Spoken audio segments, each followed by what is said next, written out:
We're very fortunate today to have Phil Watson with us from HR Unlimited, and it's interesting, Phil, when we're talking about interactive and online events and home working, and how people cope with that and the different things that people face. And I wonder if, Phil, you might just give us a bit of insight into what you're seeing out there and how we might respond to that.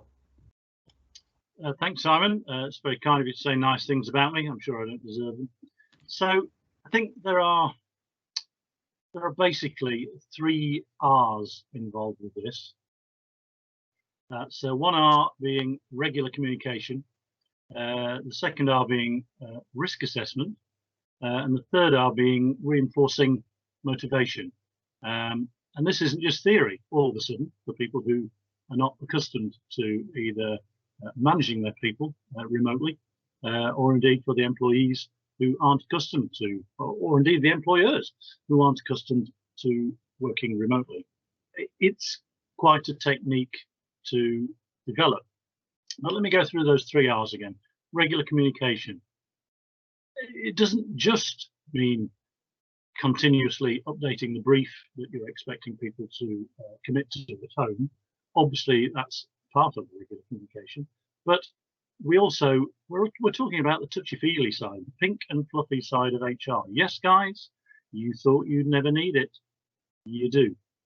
Trust me on this, you do, because you're not there to make physical contact, to make eye contact with your people. So you need to be checking in with them and vice versa on a regular basis.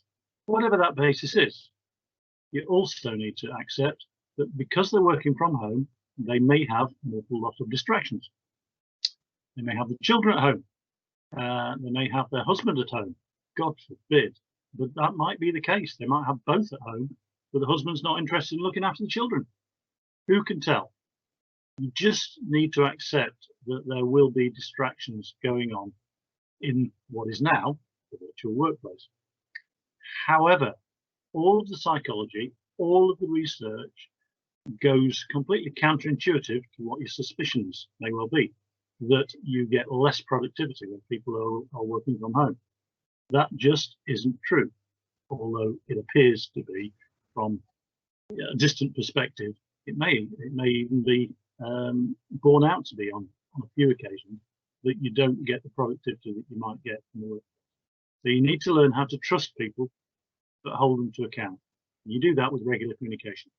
Okay, I'm boring myself now. You want to be bored even more? You can give me a call at HR Unlimited. The second R is about risk assessment, and I know technically it's not human resources, it's not my shiz, but you really do need to make sure of 2 basic things. And one is that the individual at home is working on an appropriate machine. I'm working on a laptop here. It's not the biggest laptop in the world.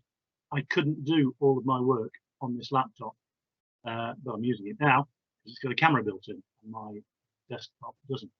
So you need to make sure that people have their appropriate training on how they work all day from a particular machine. So there are simple courses that you can get them to engage with. You could even send them an assessment online for them to do, just to make sure they're sitting in the right position, it's appropriate, their screen is on a level with their eyes, they're not looking down, they're not looking up. Have a 5-minute break, minimum 5-minute break every hour. These are things that can go by the board in the office, because of course office life is different from working from home. And the other risk assessment that you do need to address is physical one. Have they got appropriate electrical connections? Are there trips and various other trip, slips and falls hazards?